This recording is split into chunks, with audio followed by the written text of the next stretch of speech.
Hey everyone, it's David here from Surplus Institute. I want to talk to you today about how to make money from a foreclosure and making this an online business like you hear us talk about at Surplus Institute. So first of all, a mortgage foreclosure is, I want to talk about what a mortgage foreclosure is. I want to talk about how they happen and then how you can make money at the end on it. So first of all, if you look at the top 3 states, and this was the latest state I looked at, this changes all the time. The top 3 states are New Jersey, Maryland, and Nevada, and that may change by the time this video comes out. It changes all the time. More foreclosures are happening in those states than the other states. Okay, so what happens, what causes a property to go into foreclosure? The person stops paying on the mortgage. Usually they've had a job loss, some sort of financial hardship happens in their life. I've seen it where people inherit a property with the loan and they can't pay that loan and that property goes into foreclosure. They stop making the payments. The bank's gonna issue an NOD, notice of default, on the property.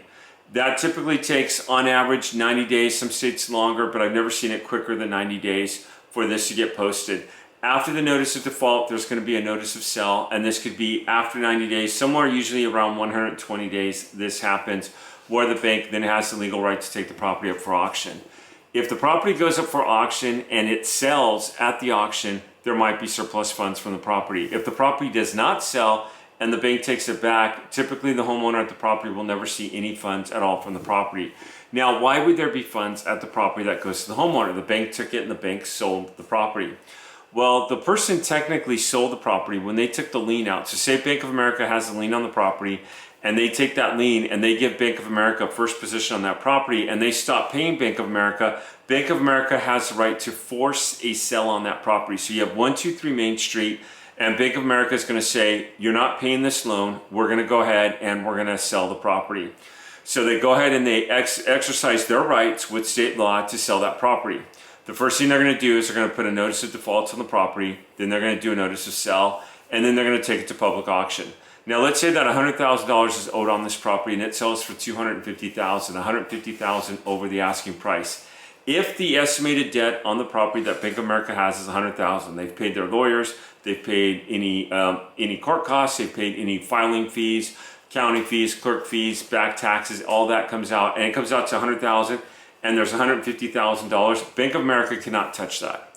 If they've been paid and they've been satisfied. Now, if they get the property back, they are the legal owners. So if they take the property to auction, nobody bids on the property, Bank of America gets the property back, Bank of America owns the property. They could sell it, whatever they get over that $100,000 or under, they're going to get, and they're either going to have a profit or loss. But if it sells to a third party, they've been satisfied with their $100,000 lien.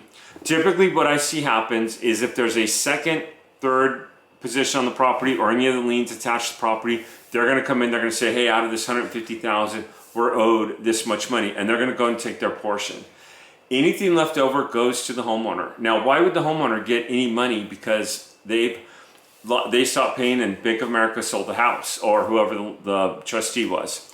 They get money because the trustee has been paid their full amount. Trustee's the bank, in case I didn't say that earlier. The trustee's been paid their full amount and they've been satisfied. That loan has been satisfied. They did what they are allowed to do by law. They took the property up for auction. They've been paid. They've been satisfied. Anything left over goes to John Smith or whoever owns that property. Now, what I see a lot is the person's devastated. They move out of the property. It's vacant. And 3 or 4 weeks later, they get notified on a little tiny postcard that they never received that says, hey, you have funds that are available to you. And the banks could care less if that person gets paid. They're not going to call and say, hey, Mr. Smith, you know you haven't collected. So this money sits there. Sometimes it gets escheated somewhere, someplace. Sometimes it's at the court. If it's a county or tax lien, which is the same as a mortgage foreclosure, sometimes it gets escheated back to the state, like Texas, which I think is highway robbery, and they make it harder to collect because they want to go ahead and just take those funds from the individual. So how can you make money at this business? What you do is you look at the states. So the states with the highest foreclosure rate. Right now in the first half of the year, there's 177,000, give or take a few, foreclosures that have happened so far in the year. What's crazy is that in 2009 and 10, I think there was like over 1 million. So it's crazy to think on the fluctuation between the Great Recession and what we have now going up for foreclosure. What you do is you find these foreclosures, you verify that there's funds there at the property, you notify the homeowner of the funds, you're not asking them for any money, what you're asking for is their approval to go ahead and get them paid, and you get a healthy finder's fee in the process. And that's how you can have an online business by making money with mortgage foreclosures. Right now, this first half of the year, there's been 177,000 in the United States. That's only mortgage foreclosures. There's estimated over $100 billion of unclaimed funds in the United States. Hey everyone, if this was helpful, I give tips like this all the time. Do me a favor, go and subscribe to my channel, click the like down below, and I'll see you. I'm doing videos like this all the time. Check out some of my other videos and I'll see you around.